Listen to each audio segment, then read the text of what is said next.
Reginald here. Today we're going to ask a very simple question and provide an immediate answer. Is the Chainsword any good? Not really. Is it any fun? Well, kinda. If you're going to use an off-meta weapon like this, and one that's as bad as the Chainsword, you might as well know how to use it.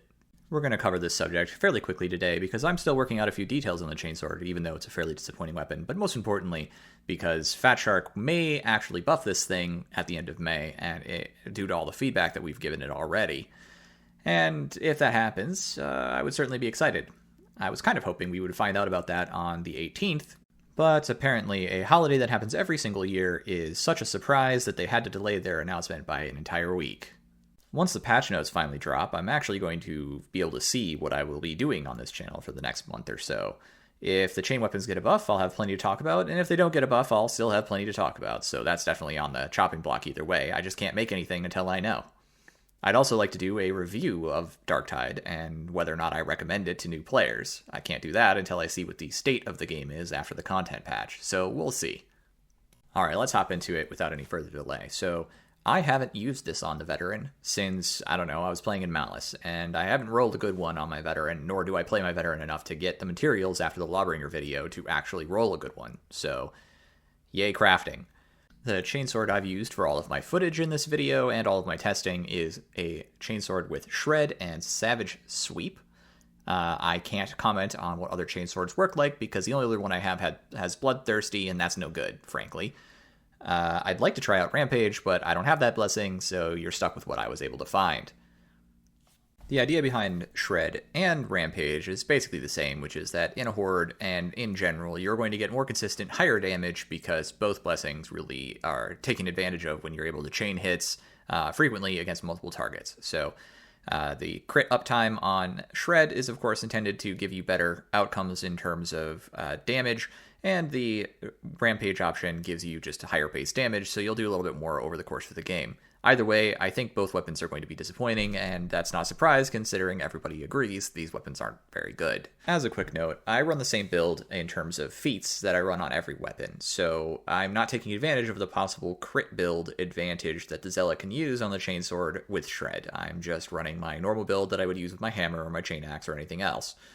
This, of course, is slightly worse, but ultimately I think a weapon should be able to stand on its own and not require feats for a specific class to be good. I think it should just be good or bad, and it should be able to get some blessings maybe that make it better or worse, but that's about all. Sticking to roughly the same format, but a little faster here, let's talk about light attacks and what they're useful for. So light attacks are fast and do pretty decent damage, and would do great damage in my opinion if they had any plus power blessings, but they don't, so you're stuck with what they do. They don't have great cleave. You're able to cleave up to 3 Groaners or so, but you can't cleave more than 2 Poxwalkers, so you're never going to trigger Savage Sweep off of those light attacks. You're going to have to use a heavy attack first. Heavy attacks don't deal that much more damage, but they're not that slow either, so the added cleave they get is handy enough to be used in a horde, and certainly useful against bruisers. They're maybe a little bit faster and more reliable against bruisers, and I've certainly tried using them that way. The main other advantage to the higher cleave on heavy attacks is being able to trigger Savage Sweep reliably. This means that you can do so on Poxwalkers and then swing a bunch of light attacks to do damage that way. It's kind of to your taste on which you prefer. I've tried various chains, and I can't really tell the difference that much. So, I guess take your pick. The push attack is a thrust that has some extra reach and seems to do a little bit of extra armor damage, but it's basically the same as all the other attacks, so I don't know that it's that good.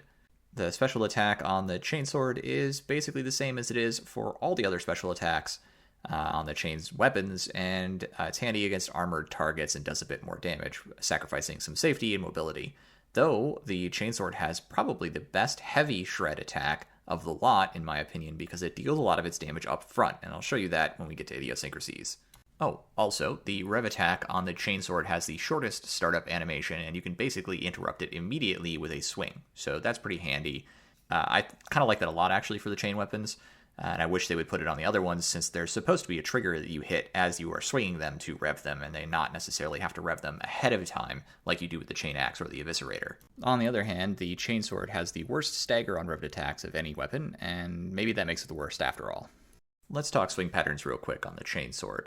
This is easily my least favorite thing about the Chainsword, as I think the swing pattern is kind of garbage.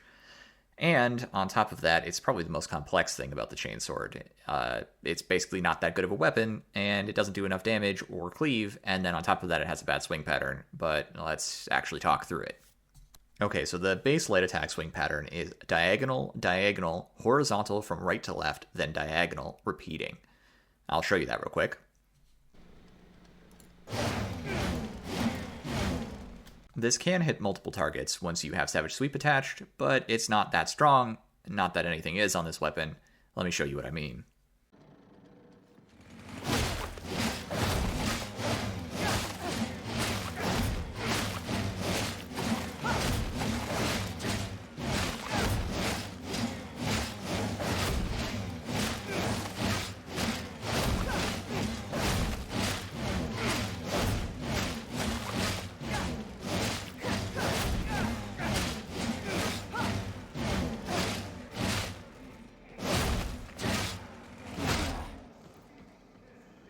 The heavy swing pattern on the Chainsword is the easiest one. It goes diagonal from right to left, and then it goes semi-horizontal from left to right, repeating.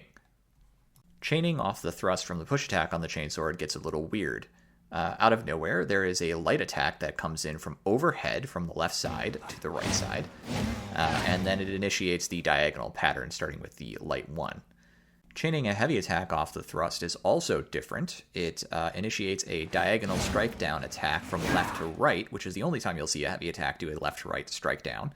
Otherwise, it chains back into that right to left strike down and then the horizontal from left to right. So that feels a little weird, but it's not that different.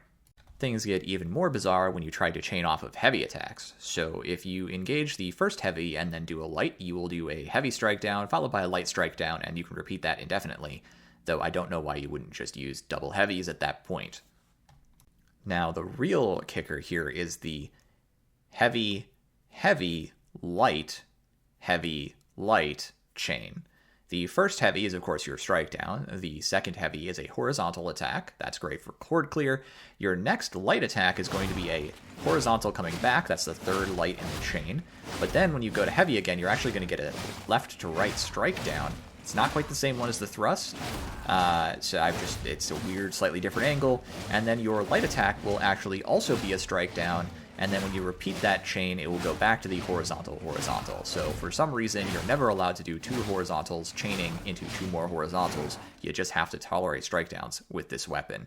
I find that to be really unpleasant, and it tends to get me hit, actually, as I'm hoping to stagger things instead of having to, like dodge or whatever. And then when I don't stagger the targets I was expecting to stagger because I get this strike down attack where I would expect a horizontal, I tend to take damage. Alright, let's go ahead and hop into Idiosyncrasies. Now, I've got plenty of things I don't like about the Chainsword, but we're not here to talk about that right now. We're here to talk about what is useful or interesting. I haven't tested this on every possible enemy, but it is interesting how the shred attacks work. The rev attacks on the Chainsword are different depending on which one you do by quite a lot. Most notably in the primary target damage, the first tick of that shred attack, and I'm going to show you a number of different ones, and then compare them to heavy attacks from other weapons. So the Chainsword heavy attack deals a bunch of damage up front on the first tick, and this can be really handy because it allows you to kill a target outright without having to wait for the shred attack to carve its way through. This means that while weaker than the two-handed heavy Chainsword and the chain axe, the Chainsword has a sort of greater ease of use on the special attack than the other two weapons. This is actually also true for the thrust when using the revved attack, and for the light attack when using the revved attack. Both will deal about 20 damage-ish on the first hit and tick of damage, following that up with a greater degree of damage over time, whereas the heavy attack on the Chainsword initiates with like 200 or 300 damage, and that feels really nice. I'd actually like to see that on the two-handed heavy Chainsword and the chain axe for their rev attacks. I think it's maybe better, even though sometimes sawing into a groaner can be fun. Being able to kill something outright with an attack that really shouldn't take that long to kill something does feel better from a mobility and usage standpoint. There are two more things I wanted to mention about the Chainsword. They are a positive and a negative. The Chainsword is a high mobility weapon, so with good finesse and mobility stats, you can run a long time with great sprint efficiency at good sprint speed, and dodge a lot of shots that way, as well as the long dodge distance, so that's a big perk. The negative here is that the weapon using Savage Sweep when doing heavy attacks to trigger your light attack can lose that Savage Sweep bonus while doing light attacks if you miss too many multi-hits, and then your light attacks can not do it on their own, and so you might discover, to your chagrin, that you've not been hitting more than 1 or 2 targets for quite a while, and that can really slow down your damage if you're not paying attention to your blessing triggering.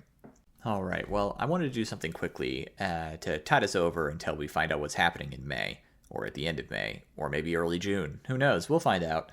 In any case, the one thing I wanted to mention here on the Chainsword that isn't really part of a tutorial or anything is just I don't like the way the light attacks and the heavy attacks sound on the Chainsword. I think they sound weak and kind of like a paddle. I think that's bad, and I've talked at length on that in the Fat Shark forums, and I hope they address it in the May patch. If they don't, then I will have plenty to talk about on how much I don't like the sound effects on the Chainswords. So I hope to see you then. Thank you all so much for visiting. I really appreciated your company today, and I hope you have a wonderful couple of weeks until we find out what's in that end of May, early June patch. Until then, see you all around.